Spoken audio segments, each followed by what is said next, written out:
Welcome to the Occult Rejects.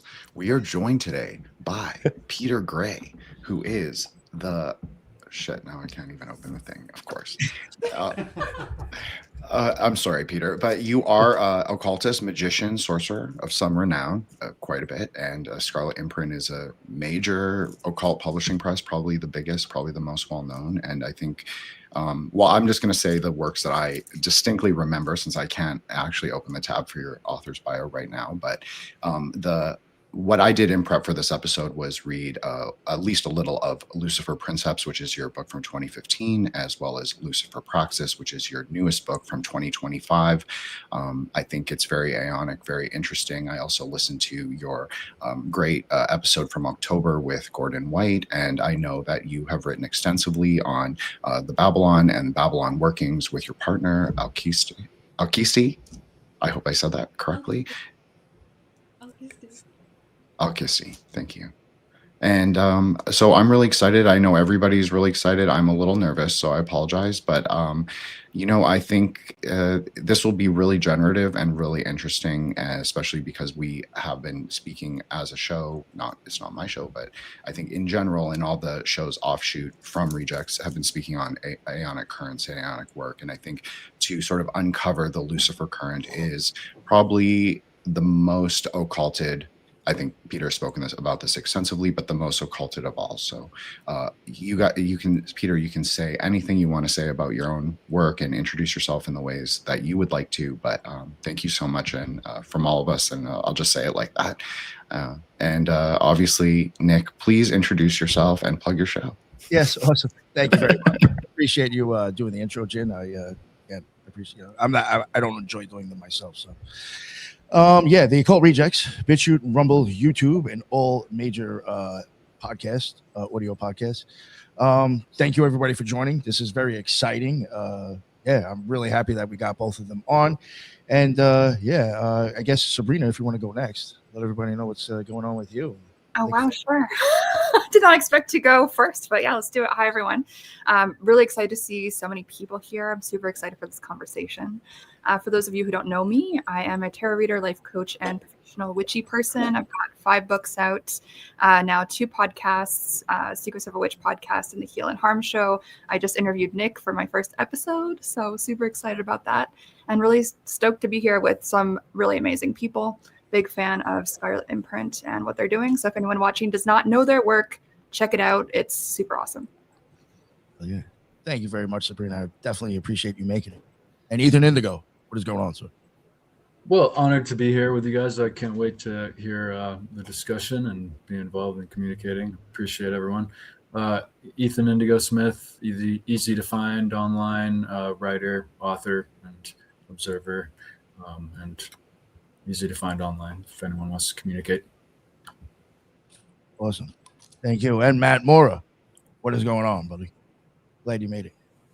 What is up? Happy to be here again. How's this food today? So I am Matt Mora. You can always find me as @MattMora19. That's going to be on Twitter, YouTube, Instagram, TikTok, Twitch, Ko-Fi, maybe some other place. And there's also my website. That's going to be Kabbalah.com. That's KABALAH.com. There are our spaces we do on X. And you can always find the archives at thetruegraylodge.com with a V, so Truth. And like I said in the latest ones, I'm working more now on some tarot stuff, some really interesting projects. On my pinned Twitter post, you can learn a little bit more, but also you can DM me if you want to be a beta tester of sorts. So yeah, if you're curious, just DM me on any of these platforms. Happy to be here. Yeah, happy to have you here, brother. And the Headless Giant himself, what is going on, sir? Please let everybody know what your deal is and all the things you got going on. Thank you. I'm really proud of myself because I am muted this time, and I don't often do that. So you can find me at the Headless Giant podcast at gmail.com. If you have any sort of esoteric or strange stories that you want to share, or strange dreams even, and me and Nick will read those on Thursday. So check that out. And also, if you want to see my alchemy show, that would be on Mondays with Arrows Up. Check that one out as well. And Tuesdays we do 777, the Kabbalah of Aleister Crowley with Nick. So also I have the Sunday Trilogues with Ethan Indigo, and at some point during the week, probably Wednesdays now, we're going to be doing more Rustic Gods. So check that out as well. Thank you very much. Yes, I do think I don't want to be messing it up, but I do think Jules was planning on doing that tonight, possibly with you. So yeah, look forward to that. I think I'll be able to jump on actually too. That's not much to add, but yeah.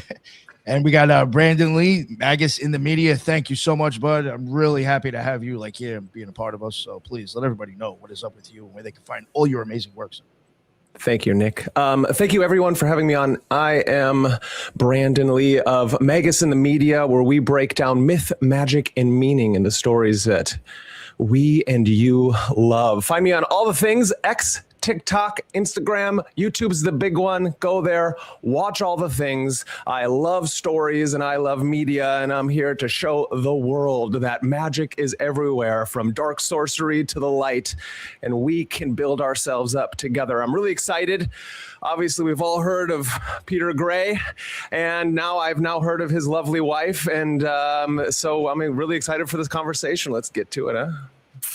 Yes. No, thank you very much for coming on, Brandon. Really appreciate it. And finally, to the guests, I guess, Peter, maybe if you want to go first, please introduce yourselves and let everybody know, kind of what your deal is and what you would like to advertise or plug. Sure, that was a perfect intro from Jim. We're Scarlett Imprint. We've been. Who are you? No, this is the trouble I have to deal with all the time. This is my editor. So I'm a writer and an occultist. I run a publishing company called Scarlett Imprint. Otherwise, I am absent online apart from a Substack, The Adder in the Churchyard Wall, where I post my non-published writing. And it's just a pleasure to meet this wide selection of crazy occultists. He's also a surfer and a mountain biker, and he does lots of other things too. He's not just an occultist. That was so cute. Yeah, look at that love right there. Wow. Yeah, I was just thinking, I hope one day I have somebody do that for me. Like that was really sweet. Well, there's something interesting is that your life is your great work in a way. So, all the components that go into Peter's life obviously support him as a magician. Yeah. Physical practice is a very important part of what I do. So, although it's kind of one of those fun things, what people do outside of magic, it's all magic. There's not really an outside of magic. Yeah, it's all part of the flow. I had mentioned that recently with Sabrina when we were talking about like kind of being, into, I guess, working out or whatever, being trying to stay in fit while you're doing this stuff. And I had even wondered, for me working out, at some point I realized like when I'm doing my stuff, I'm really not paying attention. I'm almost in a flow state, kind of to an extent. And I wonder if that's like an intriguing thing for magicians too, to start finding things to get into. It's I think it's a plus. I think it helps strengthen that type of practice. I don't know if that's maybe your thoughts as well. Yeah, you can't draw a line between the two. Like the body is the fundamental magical tool that we have. So preparing and working with that magical tool is important for everything. So it's very easy online for people to talk a lot of shit about like their magical accomplishments or how amazing they are at sex magic or whatever else. And it's like, bro, you don't even lift, Yeah. Do you even lift, bro?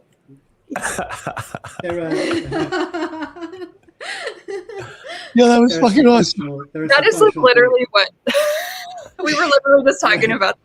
Yeah, being gym rat magic people, I think, is something that more magicians need to get into, like for so many reasons. So I love that. And Peter, you were talking about mountain biking, or Alkisti, you said that Peter does mountain biking. Like, does that get you into a bit of that meditative flow state as well? Yeah, flow state's kind of critical with all the things that I do. So I'm essentially hunting flow state with the least interference from my equipment as possible. So I spend a lot of time living in the mountains and riding bikes, and I spend a lot of time in the ocean here. So yeah, it's important.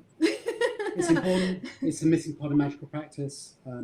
I think even basic yoga has fallen out of a lot of men's magical practice. All the things which were seen as kind of developing the superpowers in the body, which was the initial impact that we had from kind of the return of empire and the Indian approaches to yoga coming across, and they've dropped out a lot. I think people have become far too in their heads about things. I don't know, because you see much more people talking about the body now. When we started, we found that it wasn't. Everyone was arguing over the minutiae of Crowley or whatever, and I think a lot of that shifted, partly through our work and partly through other people's work who have also been pushing a more body-centered understanding of magic, understanding that we're working through this and from this point, rather than it just happens to be like the meat sack. This is a term I hate so much because the body is so incredible. Yeah. Like my background is as a dancer before it became whatever it is I do now in Scarlett Imprint, and which is like 100 jobs. But I approached magic. I came into magic from a background non-magical in a way. Like I had experience in sort of some Eastern modalities like Qigong and so on, and Buto dance. Yeah, what am I talking about? I just wanted to say I kind of approached it from a different angle and found that everybody was stuck in their heads and arguing over people's words, and the words are really the least important thing. They're really what you kind of try to drag out of the dream state or the magical state when you're in ritual, or when you're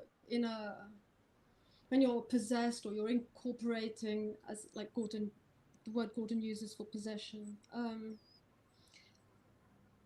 Trying to get across that barrier, bringing something out of that space that you can communicate, that kind of serves as an anchor, or even a kind of, something you bring that can allow you access again. And so words are that, if they're successful, they're not about showing off how clever you are or how accomplished you are. That's really that's between you and your soul, really. That has fuck all to do with what we're talking about. Seems the least interesting thing of magic. Something I did want to. Full stop. I hate to keep going back. I guess to this whole flow state thing. It's just it does intrigue me. But You're muted now. I was even like kind of looking at it like I was saying it to Sabrina too when I was on her show a few days ago, that like even with David Lynch and his transcendental meditation, the way he explains it and how he says what he would get out of it, I do wonder, like, like, is it that flow state that like you end up like getting those ideas? Like when you're, can you get problem they can't hear me? Does that ever happen to you? Like when you're out doing your stuff, riding your bike, doing your things, will like ideas pop into your head that you go with? I don't think they can hear me. Yeah, they can't hear you. Sorry, Nick, you muted. Can't hear a thing. You might have to leave and come back. This is so weird. This isn't the last guest we had. Can you hear the rest of us there, Peter? Can you hear any of us?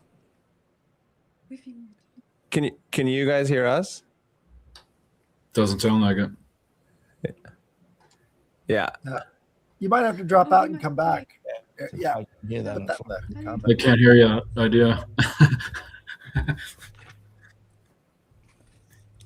We're gonna throw it up on the screen to make it. Well, in the meantime, I'm reminded of an expression that I know from Tai Chi, but I'm sure it's available more broadly, and certainly it's applicable more broadly.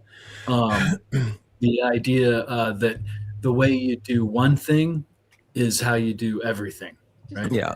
Oh, yeah. And so, like, putting magic into what seems like even mundane weightlifting, or putting a quality mindset into the things you do, or enabling the flow state into washing dishes. It kind of builds on itself, right? Nice.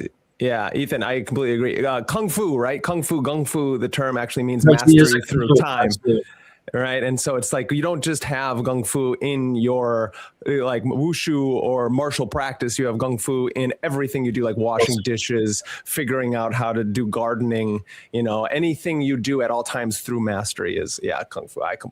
That's exactly. And that's magic. And that's the difference between, like, for some reason, the West seemed to like separate things, where the East integrates their embodied practice with their magical practice. Yeah. Much more. We like to distinguish and separate things in the West a lot more. Yeah.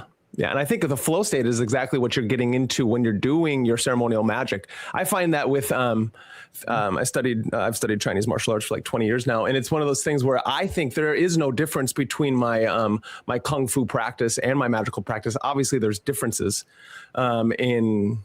in the way you go about it. But as I perform, like, say, Hung Gar, your Southern style of Shaolin stuff, it's like you have an opening. You're saluting each corner's, east, south, northwest, and you're doing a certain breathing practice. Your organs are becoming alive as then you are taking on the profile and the orientation of certain animals as you go through these things. So it's I'm continually trying to teach my students, because it's like my students, because I teach during the day, I do private lessons with all sorts of martial arts, but the Kung Fu is embedded in this. I do teach Hung Gar, yeah. Yeah, cool. And it's interesting is that my students, even though they don't know it, they're becoming warrior magicians, even though they're thinking they're just learning. They're just learning martial arts. It's like, well, no, not really. I'm integrating the middle path and these different paths like into your body. You can't actually help it, because it's like it becomes everything you do. And then back to the Tai Chi thing, it's like Tai Chi is philosophy in action. It is everything. All the Tai Chi practice is embodied within the philosophy itself. Well said. Yeah. I guess now, since you guys can hear me, I had wanted to ask before you lost connection. I know we were talking about the flow state and stuff. Now, I mentioned David Lynch earlier, and I dig into his stuff, and he would talk about transcendental meditation, and he would talk about how he would go to that state and you would get ideas almost, or that's where there's, I guess, tapping into something. Would you say that maybe like sometimes like that would be the same thing, like when you're doing like your physical stuff, like when you're riding your bike, could you find yourself kind of like in that state, and then all of a sudden an idea pops into your head and you end up going with it when you get home, or anything like that? Generally, it's emptiness rather than something popping in. I think that what Lynch is doing is creating really one of the most important things, which is creating a feedback loop between the unconscious and the conscious mind, if you want to use those terms. So he's finding something in dream, and then he's bringing it out of the dream, and he's developing it, and then he's going back and it's continuing to build on itself. And you see that with the work of successful magicians. So if you look at someone like Andrew Chumley, I'm not a huge fan of his work, but what he did very effectively was he was able to create a set of feedback loops with his unconscious and build an entire world out of it in the way that Lynch did. I've got a question actually around the flow state. Peter, I love your writing. So beautiful and lyrical. I was just curious what your writing process is like and how the flow state factors into that for you, if it does. Sure. Well, writing is hell. It's impossible. It's a completely impossible task. It has no financial reward. Everybody says that. Everybody. It's obsessive, compulsive, maddening. The way my process works is I'll often get an image or a line will come through to me, and then I'll develop from that. So very often I'll I work with I'll work with a moleskin, and I'll constantly be jotting notes and pieces in that, and I'll have sentences and fragments, and then I'll bring them all together, and things will emerge from that. But my process, is I pursue those things which are interesting to me, and I return to. I begin with inspiration, and I return to cortex. I return to the original sources of everything I possibly can. I spend a lot of time on work. like a preposterous amount of time. And I'm not the only writer that has this problem. So I've been writing a piece for Substack for about a month and a half now, which has probably cost me several £100 in terms of like books that I had to order down, hours of pointless research. I've read for Substack. For Substack. I've read all of the biographies of Malcolm Lowry. I've read all of his novels, and about this much will actually appear in the text, because what you find with writing is that the writers that are interesting, each word is holographic, and so the weight and the information that's behind the word, if you've done the work, is still available there as a term for the reader to access. So like a folding it in. So it's a constant folding in. Sometimes my process is very easy and I can write very fluidly and produce material pretty quickly. But generally, for me, a good writing session would be I have 4 hours of writing in me before I'm done. Like that's the maximum that I can do in a single session generally, and then I generally can't get more than that out during a day. But yeah, writing it's an obsessive madness with little reward. With the reward is the work, and the reward is what you can. So, Well, it's beautiful to read despite the hardship that goes into it. Yeah, that's Spoken. nice. Just a little quick thing is that Alan Moore actually says that exact same thing about ideas and how to write, is that he starts with an idea, and then from that idea it gets a sentence down, and then all of a sudden it starts to expand itself forward, and then so. Yeah. And if it doesn't, then it's not a thing.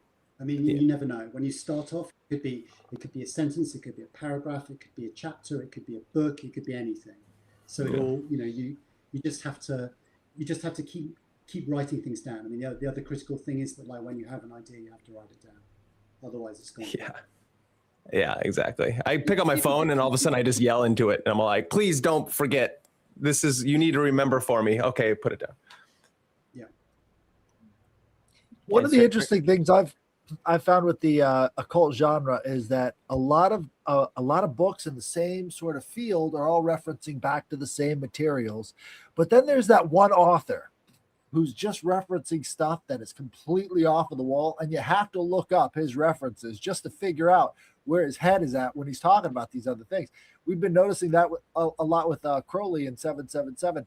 He's citing all this stuff, and then all of a sudden, out of nowhere, he's got this citation that's just completely left field. Have you ever found any really interesting gems from these occult authors that you never would have found without their sort of special way of looking at the world?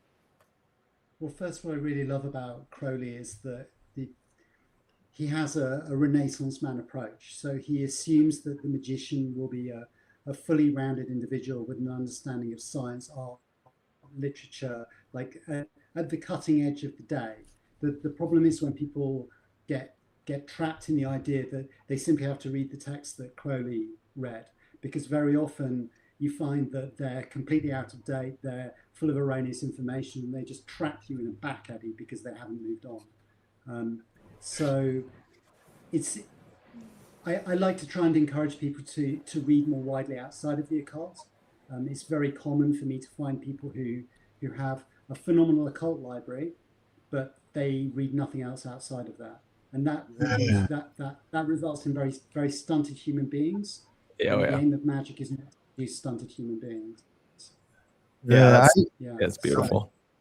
Yeah, I should say that's beautiful because even in Crowley, it's interesting how many people say they've read Crowley and then don't realize in the beginning, Crowley always gives you, read all these books before you even start the path, right? About anatomy, about philosophy, about the classics.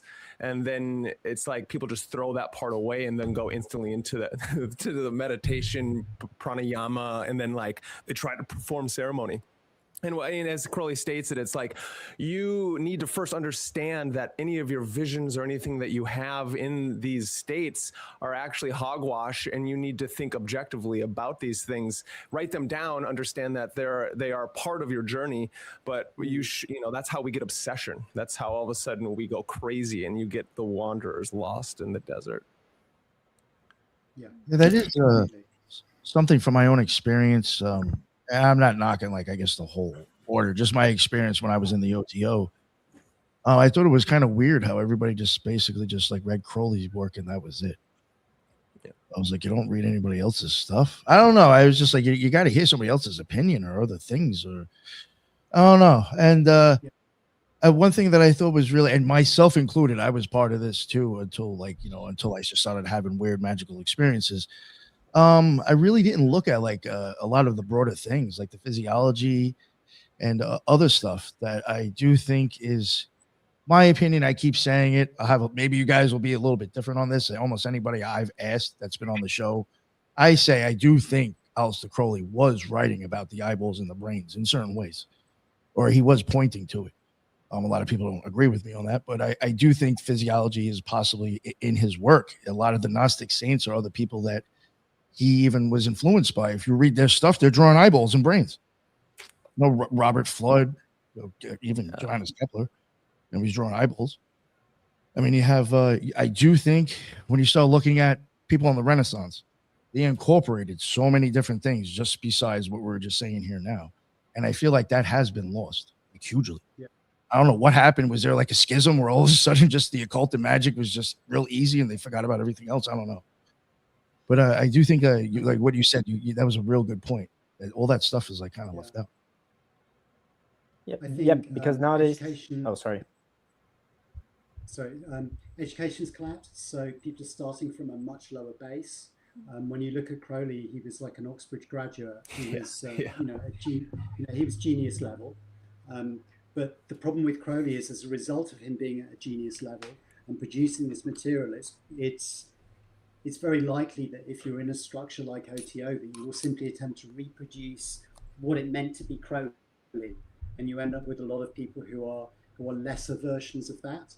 Obviously, I'm not throwing shade at the entire OTO, but it's one of the traps that people fall into is they end up trying to replicate the master, and we're no longer there. Like, we're in a completely different world, and we have such a breadth of information which is available to us, and the ability to read and access books. So let's even just look at magic. So when I started studying magic, the internet wasn't really a thing. Like, it wasn't functioning. So the way that you got books on magic was you went into suspicious secondhand bookshops and you asked to look at the books that were hidden behind the shelf and see if they'd hand them to you. And you bought stuff widely at random because you were unable to get hold of the specific text you were looking for. So you ended up with quite an eclectic reading. You couldn't go, I'm just going to read Crowley. You go, they have an Ouspensky paper back in. There's nothing else. Well, I'll read some Ouspensky. They have some Gurdjieff. I'll read some Gurdjieff.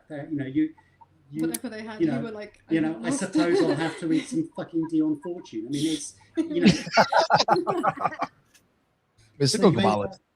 Yeah. So you ended up getting this kind of bizarre, broad, kaleidoscopic kind of like introduction to it, and also because you didn't have such access to the material, it meant that you would work with an individual book for longer.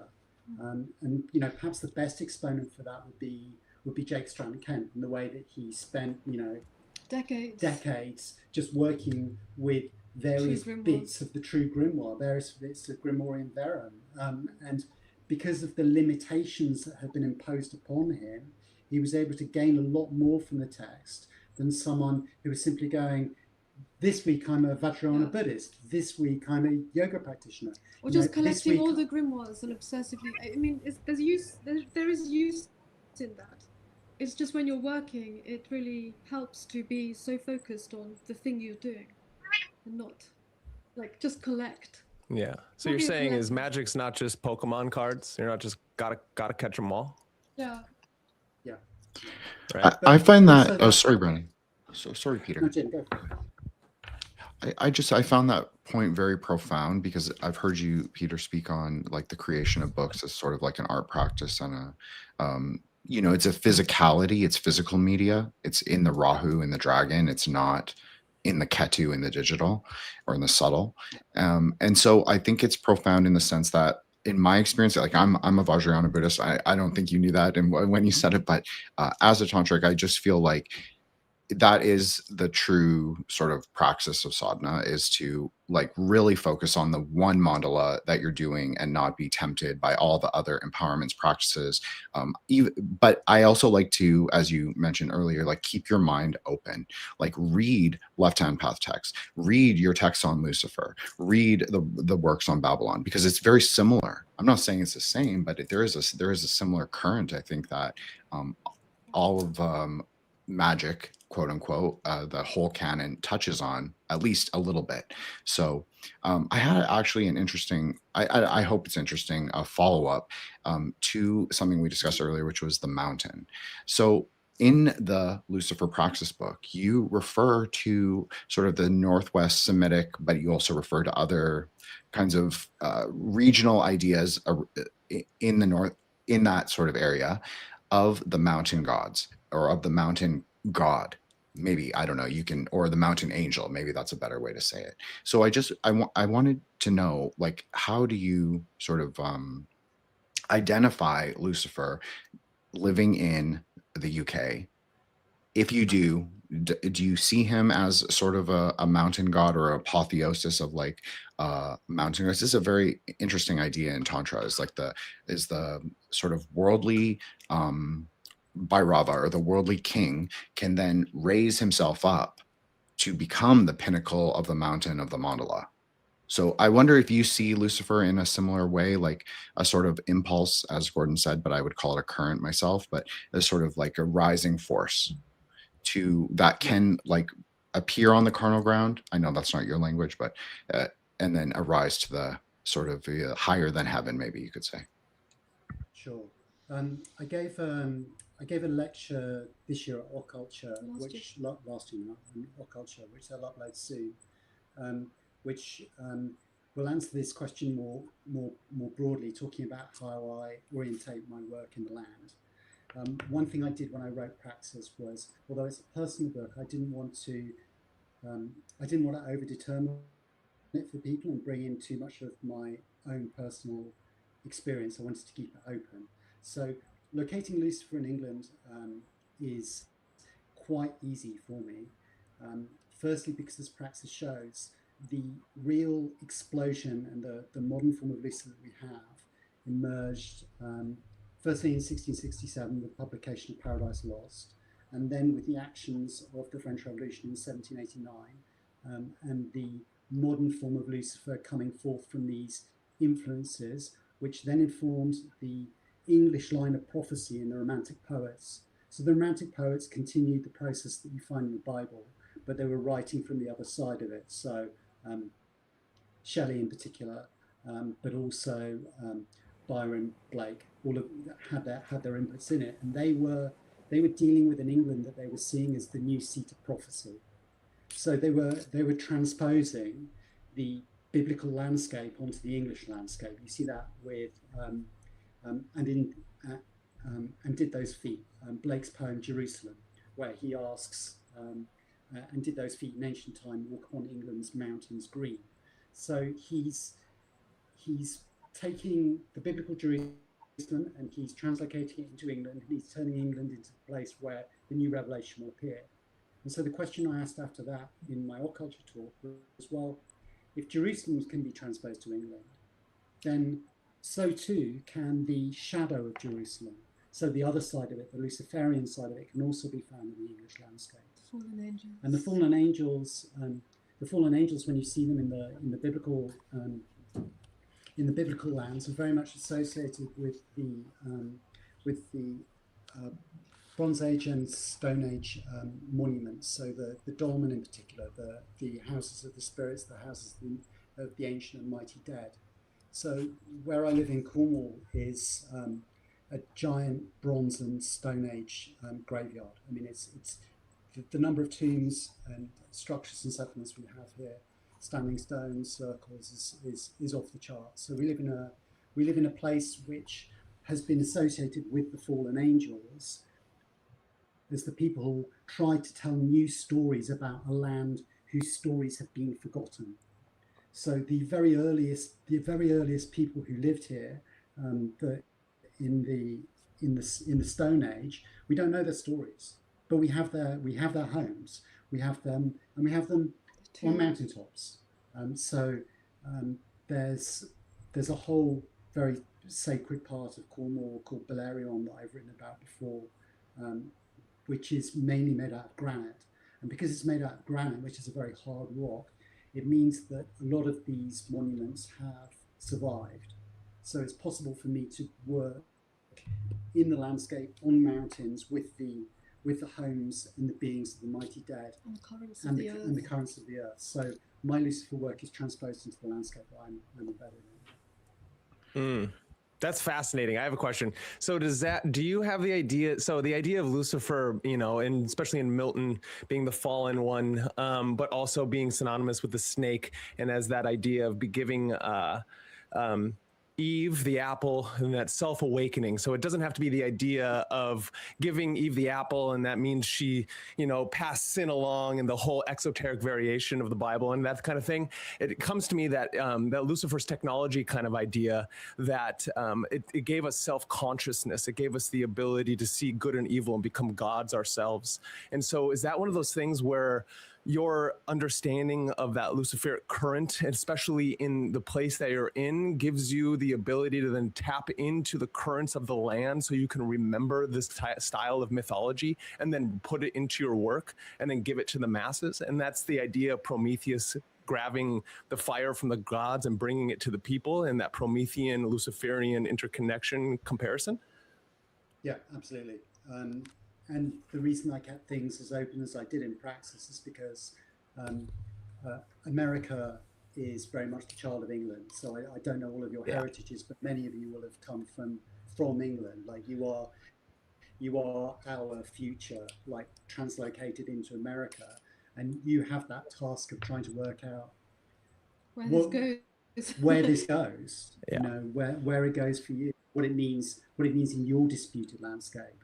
How you reclaim and work with that, and those are questions for individual magicians in individual places. So I've already had people writing to me saying, so I got Lucifer Praxis, and the first thing I did was I went to Serpent Mound and read it as Serpent Mound, because that's their sacred landscape that they're trying to understand, and they're trying to understand these stories through. Because we're in a constant process of these things being written and overwritten and changed and rechanged, and it isn't a question of like going, oh my god, everything's cultural appropriation, we can't say anything, we can't do anything as moderns, we can't do anything because we are white. This is bullshit. The important thing is that people take these general principles and they apply them to the place that they're in, and they apply them to the culture that they're in, and they continue to transform them. I think that's gives beautiful. You a mythic access to landscapes whose people are gone, and that we have, like in England, the Romans already killed all the Druids. We have no continuity with our own pagan traditions.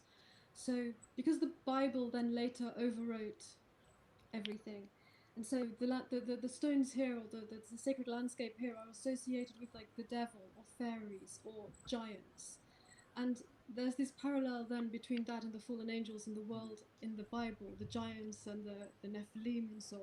Yeah. So you're able to transpose that and use that mythically to access what's hidden in the landscape here, and to also like not to deny the Christian heritage we have, because it's a very important part of the West and Cornwall as well, but to go beyond that, to go further, to take it further, because I think that the Anglican Church is meaningless now. It doesn't have any values at all. So, and especially like I don't think Christianity is bad. My background is Catholic. My parents and family are Catholic. But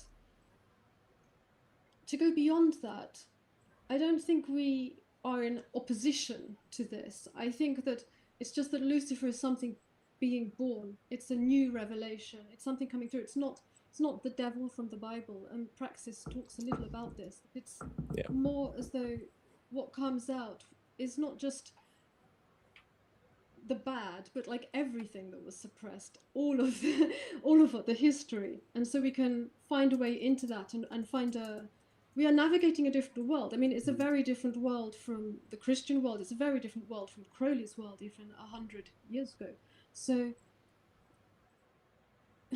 we're looking towards the future. We're not like thinking about like 20 years ago or even 10 years. Things are going to change so much in the coming decades very quickly because of AI and all the other changes happening in the world. So it's really that Lucifer offers a way to think consciously about how we use technology, for instance, how we ethically approach what we do. Lucifer is a current which like puts our consciousness into this position where, or if we are going to be as magicians conscious about what we do in the world and what the world is in our relation to it, there is a sort of a moral or an ethical thing that goes with that as well, like an obligation to rethink how we are in relation to everyone and everything, all the other beings and spirit. I'm going to follow that up just because oh, sorry, I apologize. No, I'd finish. I think that's incredibly interesting and beautifully said, simply because this is something that we talk a lot about in our group show, which is called The Grey Lodge, which Matt and I obviously are co-hosts on. The geo-ontological relationality and sort of looking at these karmic connections with each other, but also with the landscape on which we arise, rather than saying it's specifically racial. And I think this goes very much to what Peter is saying. He's saying, like, yeah, I agree. Cultural appropriation is bullshit, because you where you arise in your consciousness matters a lot more than the bioessentiality, in my opinion. So, and I think that even where you're born, because a lot of Americans, like I live in Canada, but I've lived all over the US and Canada. So for me, where you're born might determine something, but it's where you really come into your more fullness as a magician. Like, where are you first having Sephirotic experiences or magical experiences or Merkaba journey experiences or experiencing the Dakinis? Like I know you said, Alkisis, that you dance. So I just thought, well, that's so interesting, obviously. And then also I want to sort of ask about the post-Christian landscape, because I think this is really interesting. And I think this touches a lot on my own work and then our group work of Aeon of the Daughter, because I've always said it's co-synchronous. I agree with Frederick Chad that it's co-synchronous with the Aeon of the Sun. So there's no true tension between them, but it's also looking at like a progressive, not necessarily political, maybe not political at all, but it's looking at a progressive view of American, I'm using American magic, but maybe magic just in toto. So if you want to respond to that, like, how do you see I mean, I think you spoke on it, but the tensions of the sort of reactionary magical community that would say, oh, we hate Christianity because we have daddy issues or whatever it is. Like I was born Catholic. I have no problem with Christianity myself. I'm not going to be Christian, but that's, my choice. And so I just think that there is a tension, but I think it's easily resolved for me in practice of Kabbalah. So Kabbalah for me has sort of reunified my whole orientation, maybe my whole view to magic, in saying that, yeah, okay, maybe if you want to call it Hashem, you want to call it God, you want to call it Jesus, like all these different ways to map it on the tree, that's fine. It's all reconcilable if you understand, if you're, high IQ enough. And so I just find like what you're saying very important and very Aeonic and very beautiful. So I don't know if there's a question in there, but if you're welcome to respond or not in any way that you want. Sure. I think one of the problems is that all of the broadly left-hand path approaches have been oppositional, and my feeling with these is that if you're Christian and you're coming out of Christianity, then you can perform a single black mass, but if you spend your time repeating that transgression over and over again, you're just trapping yourself in another silly game. And I think that's what's happened very much in America because of the influence of sort of LaVeyan Satanism. It's been a very reactionary, fuck you, mum and dad, sticking your fingers up at the establishment kind of like approach. And ultimately, it's childish. It doesn't get you very far. Like as an initial reaction, I'm not going to throw it. I'm not going to throw it away. And I think people can gain something from that initial tension. But there's a more mature adult way to approach this, and I've been really gratified to find I've got quite a few Christian readers of my Lucifer material, and quite a few recovering Christian readers of my Lucifer material, because it shows them a Bible that they haven't necessarily read when they were in their small world churches. Like they haven't really understood the world and the text that was being described. Now we're in a kind of weird position because in England we don't have Christianity anymore. Like we're in a stage where the church has completely collapsed. Like people do not go to church here. And I'm not sure whether Americans fully understand this. Like it's such a minority pursuit. There's a new rise in Christianity. Like there's a street Christianity which is coming up now at the moment. But whether I doubt that will get beyond a very small phase here. People have just gone past that. Whereas in America, things are quite different. So I'm seeing a lot of chatter on pagan and occult forums when not forums, but like Substack notes and things with people talking about the rise of Christian nationalism and the threats that Christianity poses in America. And I don't really know how to interpret that because I'm not on the ground. It's very difficult for me to understand what the reality of that looks like to people. And I know that that's going to be very different from if you're living on the West Coast or if you're living in the Bible Belt. I mean, these are going to be very, very different places in terms of how you interact with your fellow Americans who happen to be Christians. But I think that the stronger position that I'm trying to advance in practice is we're post-Christian and not anti-Christian. And I think if we can get that message across to people, they can move through Christianity to a more constructive position, then we can probably find common ground with a lot of these people, and not simply try to reassure ourselves of our own identities by defining ourselves in opposition to or allowing us to be defined in that way. Or allowing us or trapping us in that kind of silliness where we end up like the Satanic Temple, thinking it's hilarious to call abortion human sacrifice, and then wonder why it blows up for people who are running magic shops in quiet parts of America. I think it's also important. Sorry to interrupt. I know Jin wanted to say something, but no, it just went. Sorry, carry on. I was going to add something, but yeah. Oh, please.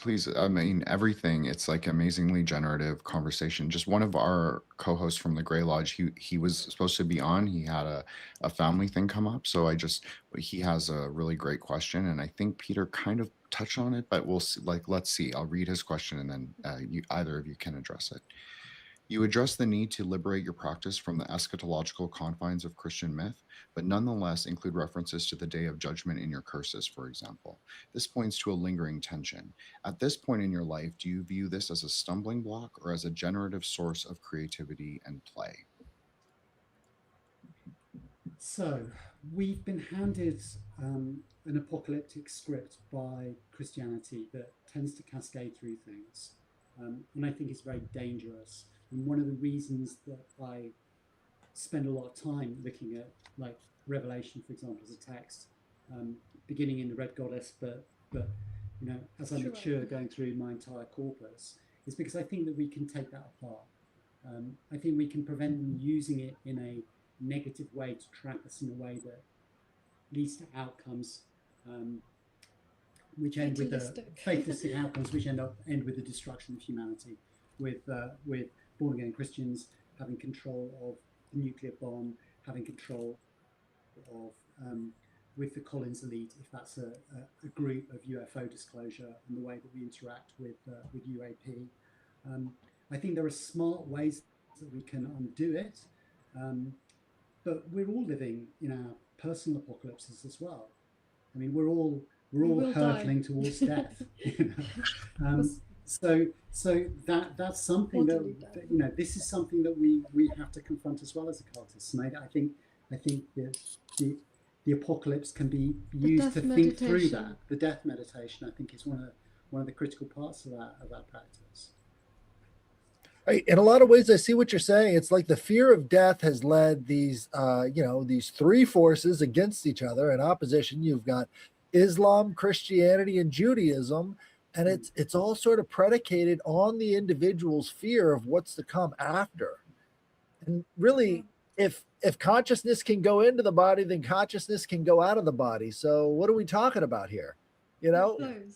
Yeah. Right. So are we basing all of these political conflicts off of these stories, or have we been co-opted by these stories about maybe imposing a little fear of death into people and created much more death and destruction? Well, they say that the fear of death is actually important, is that if we can we have to have a little fear of the unknown so we can understand how to then walk into it without the fear, because we can't be a hero without first understanding the fear that we have of that darkness. It's the idea of the Bushido code, where you wake up every morning and say, today is the day to die.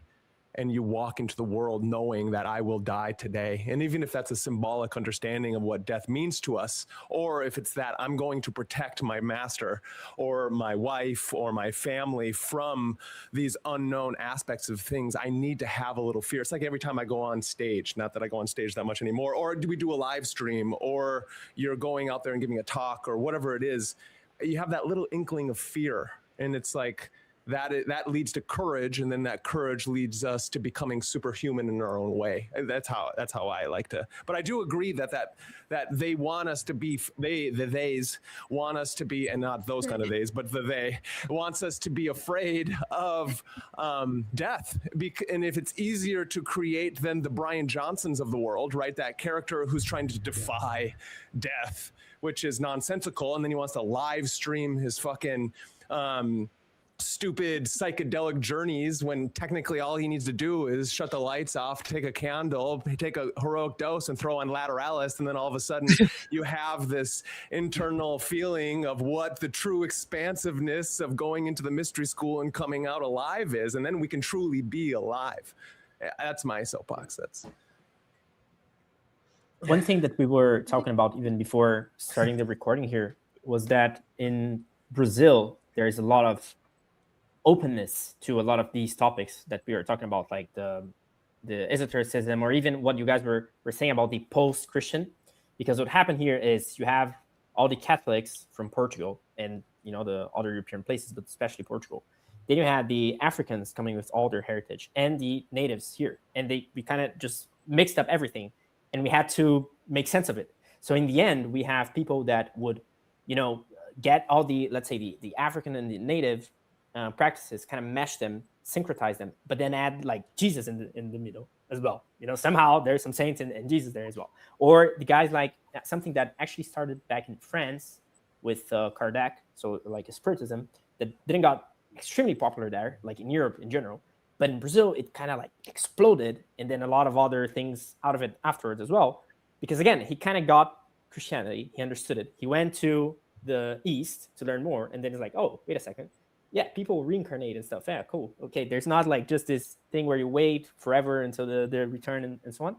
So he kind of like updated the knowledge, and then people, okay, cool. This is more like it, but he still uses the Bible and whatever. So it's kind of like what you're talking about, this kind of post Christianity. And another thing that was in my mind was, again, this idea of, okay, there's going to be an apocalypse, everything's going to end and so on. And well, by coincidence, right, you have 22 chapters and 22 major arcana, and a lot of the chapters are basically the 22 arcana being like displayed, but that's for another thing.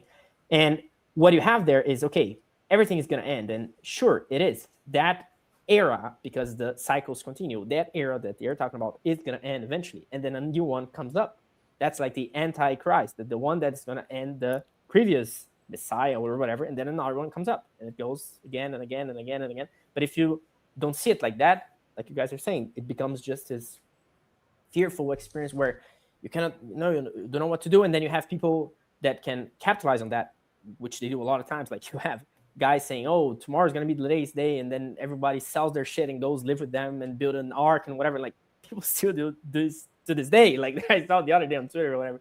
So again, it's just this myth that gets created, and like you guys were saying as well before, like if you don't get hold of that, then you're just living the myth of some people that lived in the desert 2,000 years ago, and you're still living that, but you're like out of there. You are somewhere in America, somewhere in Japan, whatever, and you're still living that story. Like it's over. Come on, create your own.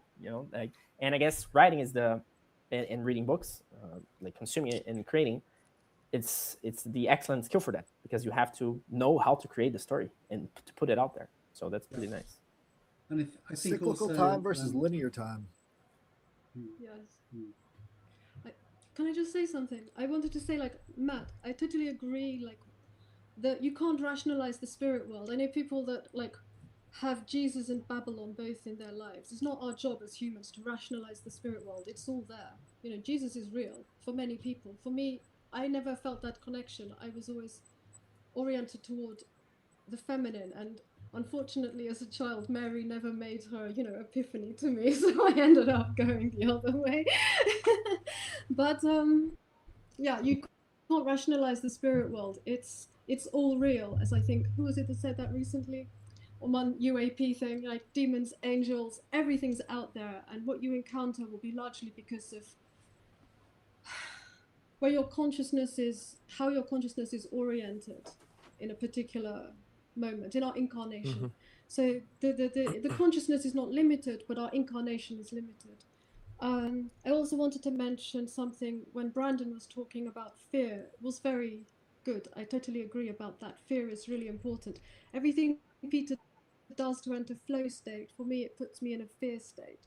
I couldn't ride a bike until I met Peter, and then he, like 2 weeks after trying to teach me how to ride, took me to the Alps and sent me down a black, and it was like, he was just basically, if you fall off, you'll die, so don't fall off, just let it roll. And that was my fear/flow state. And it's been a huge part of everything I do, the same as like going in the sea. For me, that's like scary. And for Peter, the ocean is his world. The ocean created him. For me, I have to, the smallest thing, just because of my physiology, I can't cope with it. And there's a spirit I've had a long ongoing relationship with, but it's really comes to the nature of that relationship is a series of nightmares, essentially, in which I have to confront intensely frightening death kind of experiences. And the spirit will keep giving me these, and I recognize the signature in it. They're a particular watery signature that I recognize this spirit by, that the whole dream experience itself is me being immersed in the world that the spirit has given me for the dream. And they're always to do with confronting fear. And so there have been several sort of nightmare initiations, let's say, where I have to keep going through it until I'm able to confront that fear. And then everything just transforms in that moment when I can steady myself and become lucid in the dream and recognize what it is. Then everything changes. And the other thing I wanted to say, getting back to what Jin and I think Nick was saying about eschatology and end times and relationship of this to, I'm very interested in the approach that D.H. Lawrence took in his book Apocalypse to Revelation, which is interesting to parallel with Crowley's, which is kind of a similar time. And he looked at it and he said that it's the woman holding the cup that walks out of Revelation. The one interesting thing, the life that goes beyond it. It's the woman holding the cup, Babylon. So Crowley's Babylon is one aspect of that divine, suppressed, demonized feminine, sacred feminine. And it's our feminine in the West, which is where I see that parallel with the Vajrayana tradition, that's demonic, but it's not demonic, because it's actually our way through our history, our way through our karma, is to confront who she is, which is what this sort of work of excavation that Peter and I have done with Babylon since the Red Goddess and through the essays collected in the Brazen Vessel and various talks and things we've given. And there's a different eschatology with Babylon. If you take it back to her origins in the Near and Middle East and the earliest arising of this figure with Inanna Ishtar, she returns from her underworld journey. She is the firstborn of the dead in recorded history.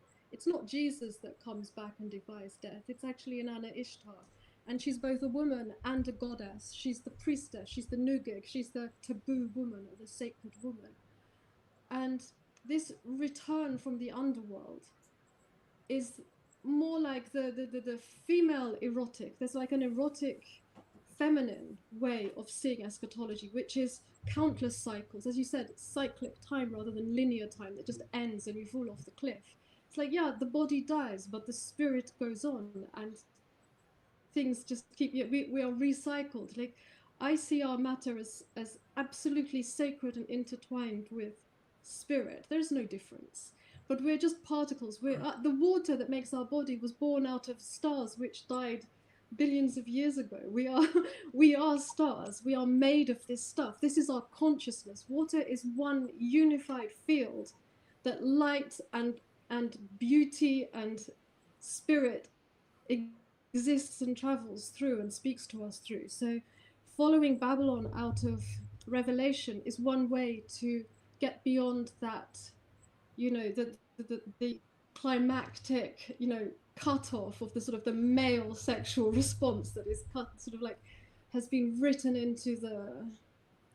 And anyway, I think male sexuality is completely misunderstood, but I think that this idea that things just end is so linear, and I think the feminine brings back this sense that we just go round, the cycle goes again, our bodies are reconfigured as other things. I'm no longer frightened of dying because it's just the body that ends, and my energy is already more than my body can bear. So I just hope that when I come back next time, we'll have I will be hench or whatever. I will be, I lift, but I'm still not strong enough for what I have to do in the world. And yeah, I totally know that things keep going. But just there were so many interesting points you made, and I just wanted to touch each of those that you had said. So thank you.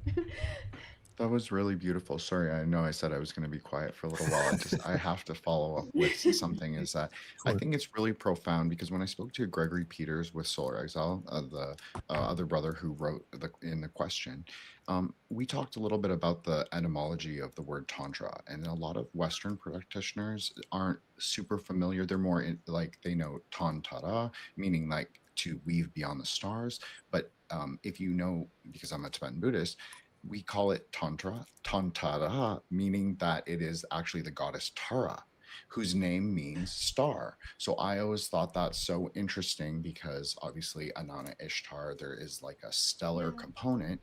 We would say that she's self-combusting. Now, what does that exactly mean? Well, you have to figure that out for yourself. But I just think that's really beautiful because, yeah, we are made of stars. We are luminous and massless and infinite in our capacities. And I think that what Tantra has taught me, maybe the most fundamentally, is yes, the wisdom exists as a method to get there. And it doesn't really belong to anyone. Like she doesn't belong to anyone, especially for our conception. She's post-gnostic, post-conceptual. She is not made of aggregates. She is not made of our perceptions. So I think very much it coincides exactly with what you said. And so I just want to follow up with an actual question. I apologize. I know I'm kind of a meanderer. What is the relationship with Lucifer and Babylon? And how would you sort of reconcile it or codify it? We just answered that question the other day. I'll let you do it using the Revelation. It's probably the best start, isn't it? It's the way I configure it in my head to try to make sense of what we've got in the tradition is that if you look at Revelation, Babylon is described as the mother of harlots and abominations of the earth. The harlots are, well, it's related to idolatry. Both harlotry and the idea of abominations are like idols and idolatry and the sort of false religions and so on. But the harlots are also equivalent to the women who mate with the angels in the Enochic literature, because they're exogamously, having relationship with the angels and creating abominations. The abominations they create are the Nephilim and the giants. And so the spirit tradition that we inherit in the West, the demonological tradition, the giants are not the giants. The spirits are understood as the ghosts of the dead giants and Nephilim. So, if you think that our spirit tradition that Lucifer is the head of are like the progeny of these mortal women with the angelic realm, with the heavenly realm, it means that there's something born both of the earth, but also that they're sired by the heavens. And I see this relationship, therefore, with Babylon and Lucifer as that they are both, you can relate both of them to the morning star, to Venus. And I've also spoken a lot about how, I give a talk about how there are a lot of astral configurations which are related, and stars which are related to Babylon. So they're not limited. It's not like some clear identity, like she is Venus and Lucifer is Venus. It's not that at all. It's that these currents, these energies or forces have draw from these astral configurations or beings, heavenly beings, what they are, and that there's a sort of relationship. They are oriented towards the future. There's she's kind of the head of it. She's like the source of everything. She's the mother of these things. But Lucifer himself is also like the underworld, the first to die, the king in the underworld. Does this make any sense? Yeah, and the underworld and the skies are also the same. That it's the other world because you have this parallel between the chthonic and the heavenly, always this relationship. But as I said earlier, I try not to rationalize too much. It's just that when you look at Revelation, this beautiful language, like the mother of harlots and abominations of the earth, kind of gives you that key to fit both Babylon and the sort of our demonological tradition in a post-Christian interpretation where we can actually take it forwards. And yeah, that's kind of how I do it in my head. Yeah. She is the mother of the Leela. That is absolutely true. It's her illusion, her world. Yeah. She decides who she wants to play. So absolutely. And so thank you so much for that answer. Yeah, question is, have you guys read Promethea by Alan Moore? Yeah, a long time ago. Long time ago. Nice. Yeah, and the reason I bring it up is because of it's almost exact, like the volume 3, the last volume is exactly just everything we're talking about right now with the eschatology and Babylon, and even about what's going on in culture today and where we're heading. Is that so?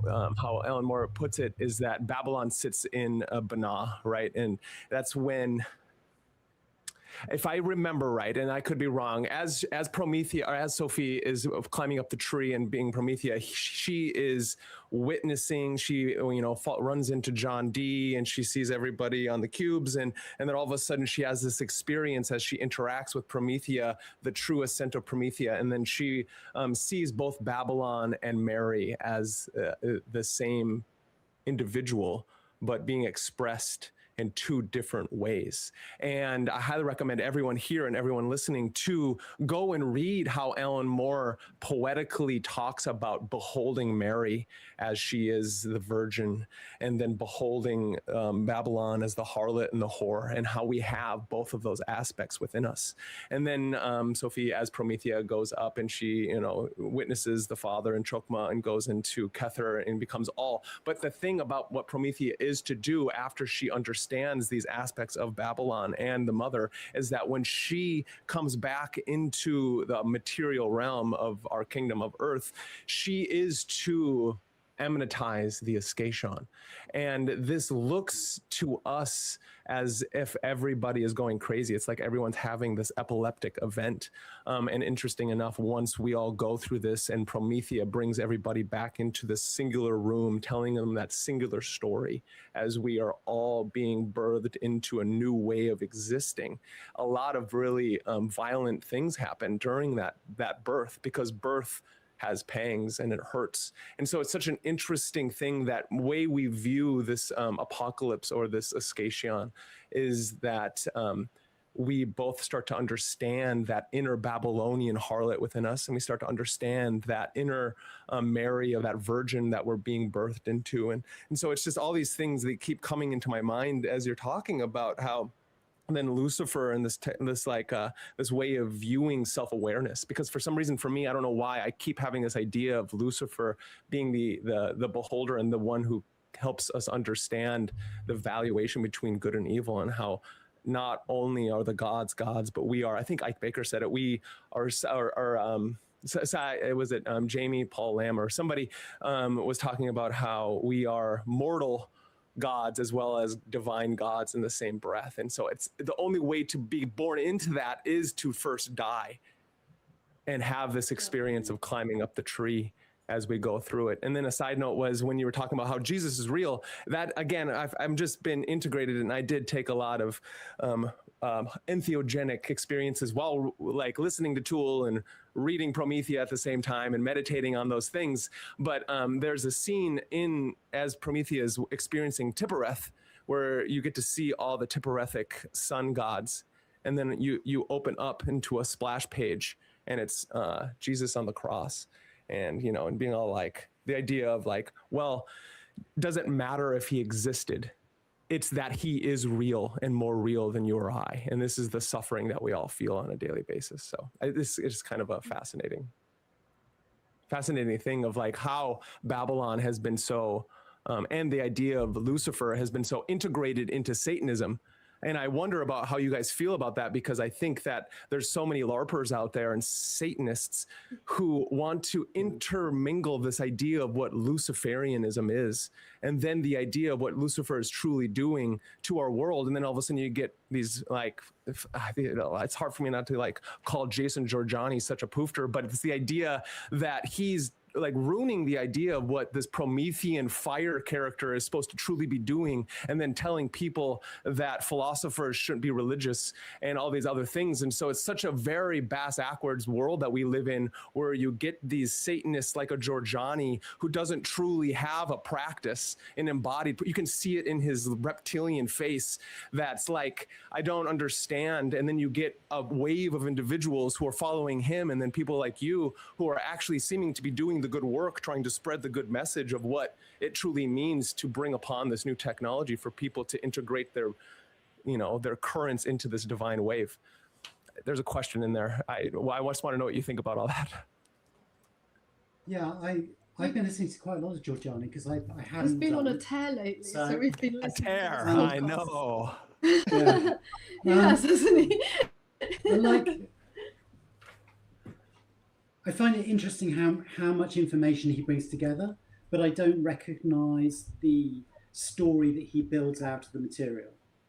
Yeah. So I think he's a fascinating thinker, but like all of these trickster figures, you just have to listen to him very, very carefully, because he places information. He makes all information look as if it's at the same level, when there's some information which is patently false, and there's some information which is like, is more real, and he just puts it all together, and he tells this fabulous stream of consciousness, super confident, word dropping, like genius level discourse. Not quite. It's fun. It's fun, and I can see how it dazzles people, and I can see how it opens doors for people. Yeah. So I quite like him at arm's length, but I don't agree with his conclusions. Nice. That's kind of how I am with Jason. But there aren't many people who've done this work, is the real thing. So when I did Praxis, I sealed myself off from everything. So I didn't look at modern Luciferians. I didn't read the satanic stuff. I avoided I didn't even reread the academic text I've got. I always name drop Fairfax Snell's brilliant Satanic Feminism. Because it covers different material. Because it covers different material. It has a slightly different angle. And I try not to talk shit or throw shade about people who are working in the field. So I can say positive things about some of the modern Luciferians, but I think that the problem is that they're all still trying to create cults. They're all still trying to create little systems and little pyramid schemes. And here's my logo, and here's my badge, and here's my course, here's my bunch of sigils, here's my 6-part book series. And it's like, fuck off, guys. This is like, we're past that. Like, we're not playing those games anymore. We need to be creative. We have other things, which is why, this evening we're sitting here talking to all you guys with all your radically different experiences, because this is where it happens now. Like, it doesn't happen in a, here is my closed, spooky, satanic cult. Like, that's not the thing. That's like, it's open source. There is a time for privacy, and there is a time for secrecy. And I'm highly secretive. We're highly secretive individuals. Of course.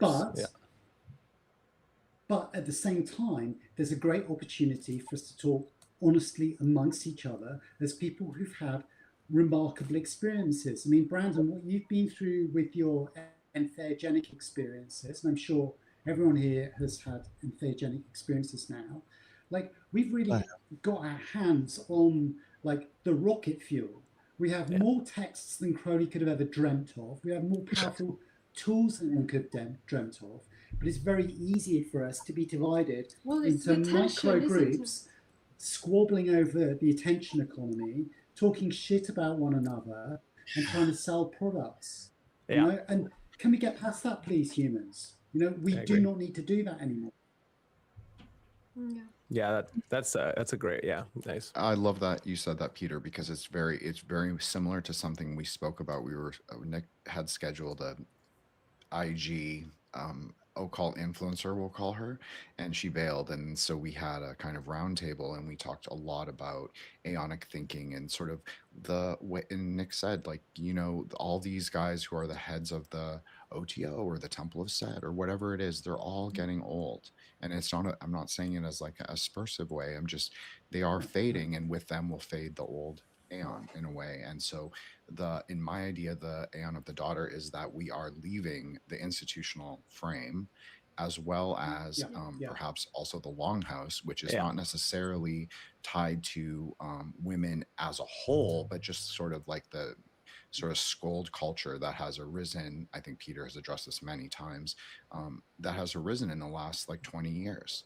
In this way of like keeping people's consciousness. And I think that's sort of what's interesting about both Luciferianism and contemporary Satianism, is that it is about breaking conceptual frameworks. And I think, like, to respond to what Brandon said, like, for me, because I relate the Sephira to the Mahavijja, like the 10 tantric goddesses, for me, she's not fixed in any Sephira. She is all the Sephira. So when you encounter them in the Sephira, they might take a different form, or based on my perception or the whatever mythopoetic framework that I'm using. But this is the one thing where I differed from Hermetic Kabbalah, is that I never saw that it's not just Binah for me. Like, there can be a widow goddess that arises at Hokmah, for instance. Like, there are different kind of polarities that you can understand that work in each one. It's not just there are different appearance existence forms. Anyways, I apologize, but I just wanted to say. That's Jin. I completely get your point, and I agree, especially for the idea that in every Sephira, every other Sephira is there, right? So that's the idea, the 1 and the 10 and the 10 and the all type of idea, is that it's not just this two-dimensional thing, but within everything is everything else.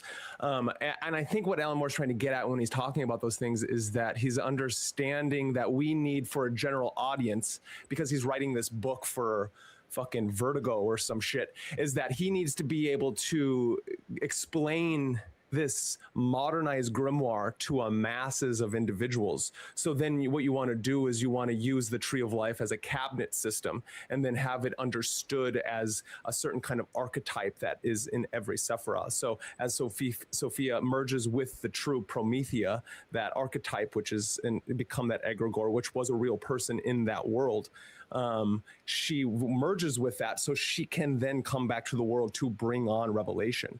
And in doing so, she walks through and then witnesses these two, the Saturnian figures, this, the Mary and the harlot and at the same time. And then that is that character's in path of individuation, her own heroess's journey as she is to then go and bring upon this thing, because she has to witness every aspect as she climbs up the tree. So what I'm saying is I agree with you in that kind of way, because my girlfriend also, she's a Buddhist, practicing Buddhist. And so it's like her and I argue all the time. Where does the Buddha sit on the tree? Where do these things sit on the tree? And it's like, it's fun to do that with a loved one or a friend, but it's like, we're just sparring intellectually. So then when we bring it to the masses, we have a better way of trying to, it's like how when I teach martial arts, it's every person I am talking to has their own bodily, mental, mind experience in things. And so how I teach one person Hung Gar or Wing Chun or Tai Chi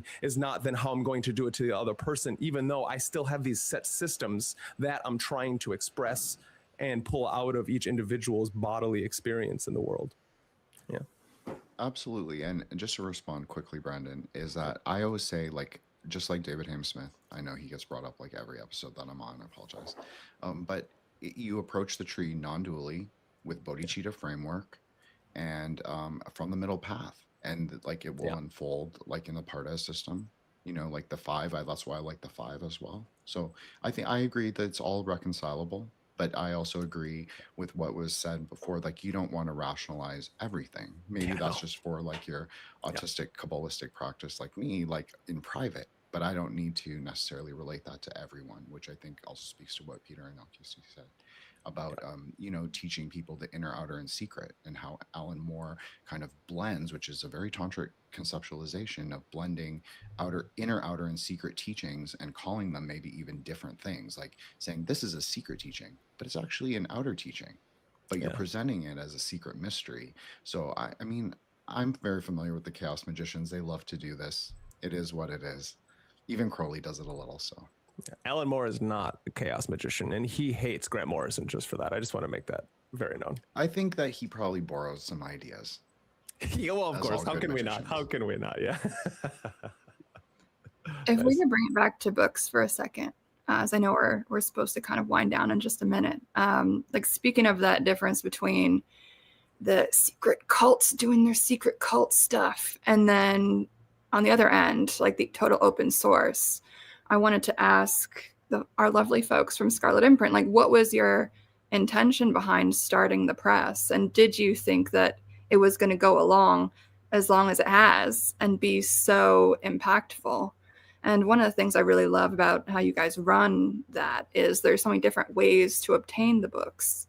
Whereas we see a lot of occult publishers where they only will release like, I don't know, 50 editions bound in nice goat with the embossing. And like, don't get me wrong, I absolutely love that stuff. But I really, really appreciate that you guys also make the digital editions like super, super affordable for people and the paperbacks as unlimited editions.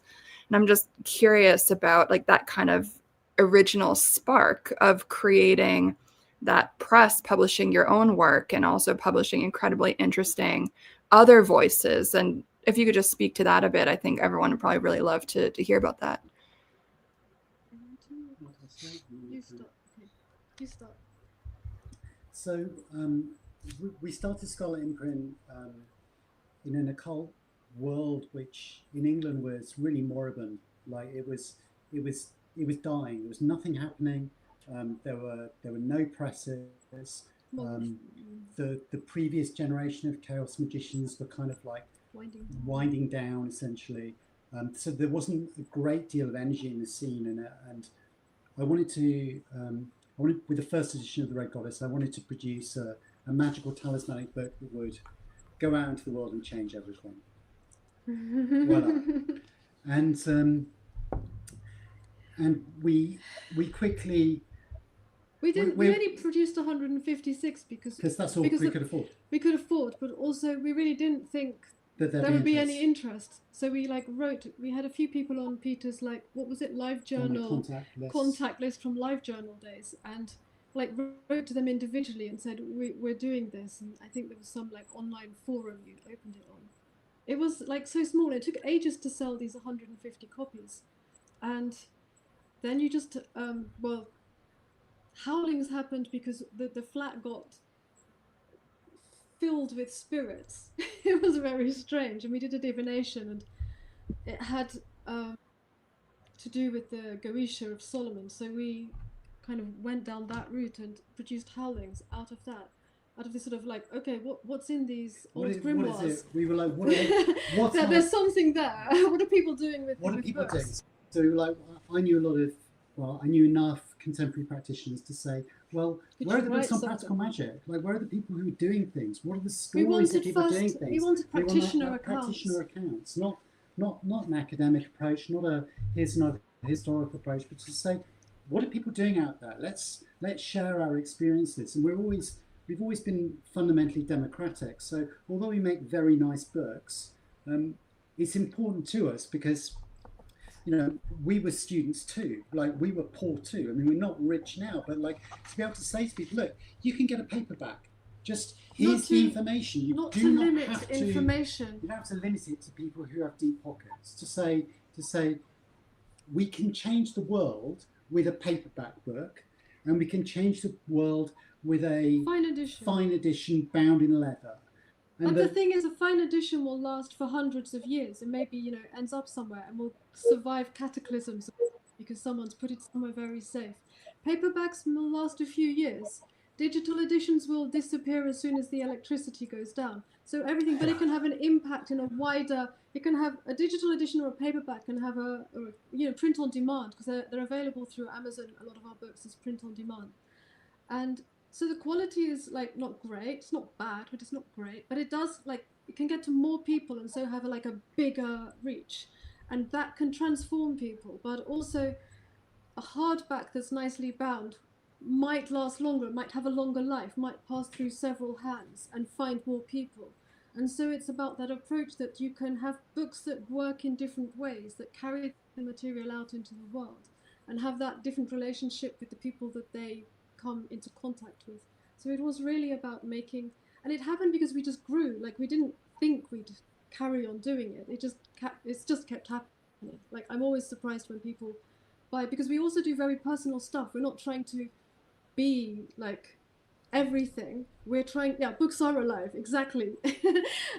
We are not trying to be the best occult publisher or any of that. We want to do something very personal, very individual, and our own, what really speaks to us, because there are so many publishers now doing those things for themselves, doing those things. So what's interesting is to, we're putting out, the next book we'll put out is a very interesting book of poetry.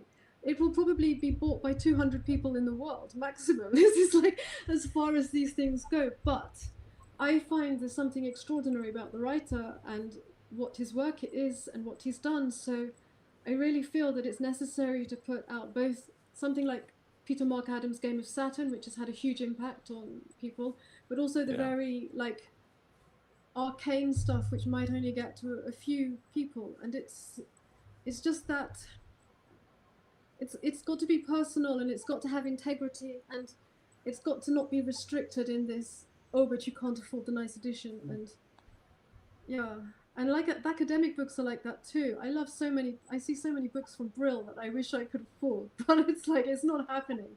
So we are really just trying to do something which is both completely independent. We're too small to be, we're small enough to exist in the cracks, is what I'm saying. It's kind of witchcraft. You exist in the cracks between what's meant to exist, but you're allowed to. We can just about survive and function and do this thing, and then maybe it takes people. It opens up into other people's worlds in ways that we can't control and aren't interested in controlling. It's down to everybody else's individual inspiration and genius to take things further. And we just love books. Because Yeah. like, you know, as we're talking about the body, so I can probably roll all this back together again. So the thing with the book is that it's built on the size of the body. So it's built on how big it is to fit in your hand, how far away it has to be for you to read it. Like the book is, It's the an book comes extension of the out, body. the book Yeah. comes out of the body. And when we're talking also about fear, and we're talking about the disruption of people through the online media and just the endless pressure and the bitching and the attention seeking. If you read a book, then you're regaining control of your attention span. If you have a physical book and you read a chapter a day, then you will significantly rewire your brain from the damage that you're doing to it with doom scrolling, and you'll start to see the world in a different way. And when the lights go off, when everything goes wrong, you've got books on your shelf, and you can sit and you can read a book. You can read a book out loud to your lover. For fuck's sake, read books to each other. You know, like there are. It is. You know, these are Sexy. an incredible piece of never beaten technology. I think it's like a shark. Books are like sharks. They have already reached their sort of like their perfect form. It's just variations on a perfect form now. And we're all just doing what we can to do that thing. Yeah, I love that. As McClellan said, right? The medium is the message. McClellan. Thank you. Yeah. Thank you for the question, Sabrina. No, of course. I could talk about books forever. Yeah. And I just want to say Scarlett Imprint is the best. I am friendly with a lot of inner traditions people. Shout out Toby Chapel and that whole crew. But I have to say, for me, it's Scarlett Imprint. So I'm just saying that, not in hopes to get you on my show, Peter, but you know, I want to come on. That's great, Jim. Thank you. Related Traditions like sent us out on how many authors, so it's was there anything else that you two would like to even add before we start to wrap it up? That you'd like to say something about? I guess maybe anything really. I guess anything you want to leave us with.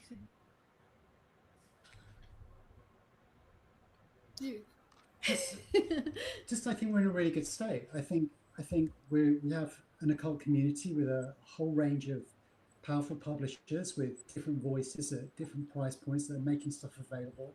We have online communities like this, which are allowing people to have conversations in real time, which is hugely important. We've had some brilliant conferences, like the Occult conference in Berlin last year was like just superb.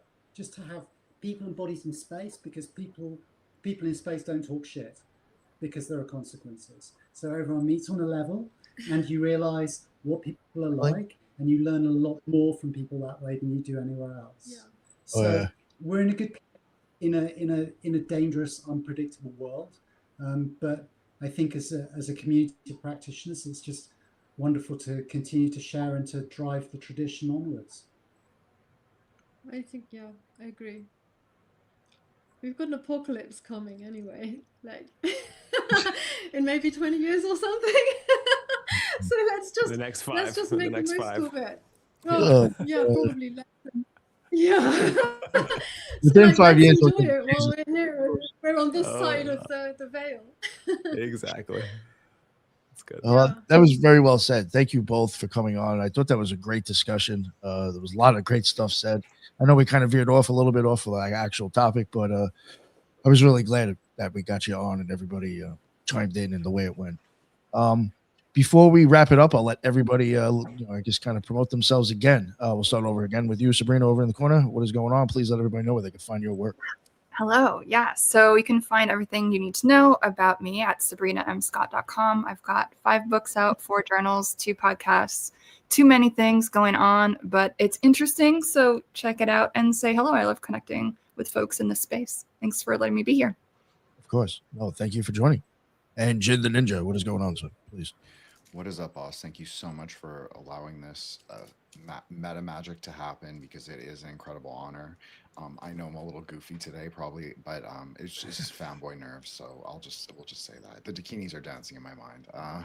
But if you want to check me out, you can check me out at Wukong Reborn, WUKONG Reborn on Twitter, X. Or the show at Threshold Saints on both IG and Twitter, or at thresholdsaints.substack.com. Of course, you can find us at the Gray Lodge, which Matt Murray, of course, is our webmaster. So at the True with a V plus Ultra baby, thetruegraylodge.com, you can see all of our episodes and also the Threshold Saints episodes with the members of the Gray Lodge. And so special shout out to Solar Exile, who couldn't make it but was here in spirit, and also just pretty much that's it. I mean, it's been an incredible couple weeks, and just like this whole year, even though it's like we're transitioning, not yet, but transitioning soon into the year of the Fire Horse. I think in terms of generative discussions, progressive theories of magic, and sort of aeonic currents, I think that we've been hitting it. So thank you so much, Nick, and everyone who made it to the panel. Oh, of course. Thank you for coming on. I appreciate it. And Brandon, please let everybody know where they can find all your stuff. Great. Thanks, Nick. Thank you, everyone. Thank you, Scarlett Imprint. It's so amazing to meet you. I feel so lucky and so grateful for Nick that he allows me to come on here and then meet such fantastic individuals all around here. So yeah, please, everyone, go over to Magus in the Media at my YouTube channel.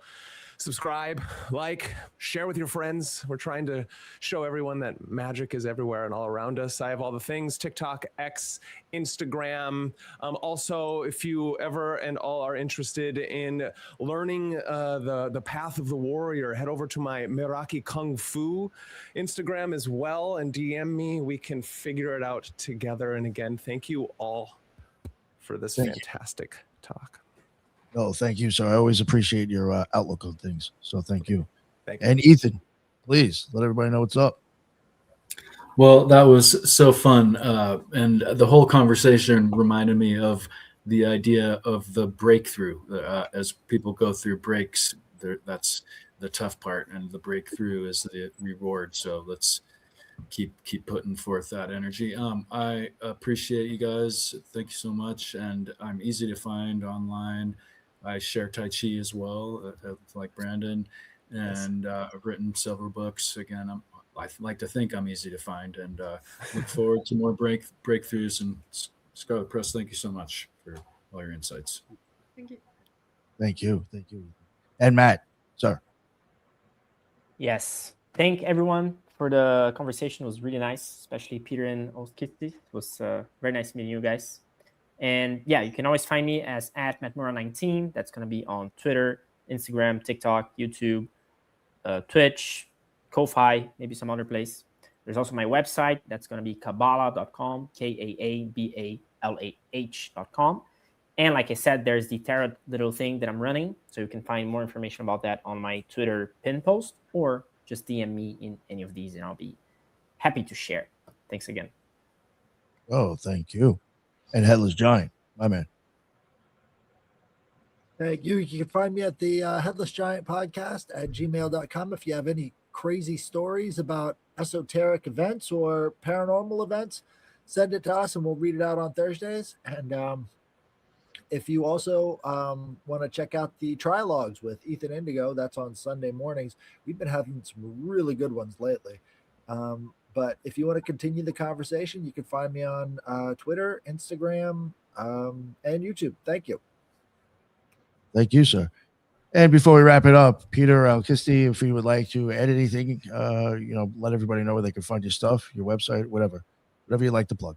Yeah, just come and find us at scarlettimprint.com. We're on IG and all the links go off the website. So come and have a look. And if Thank you for inviting us. Thanks for everyone. We really, it's been really good conversation. Really lovely to share time with you guys and have a good talk.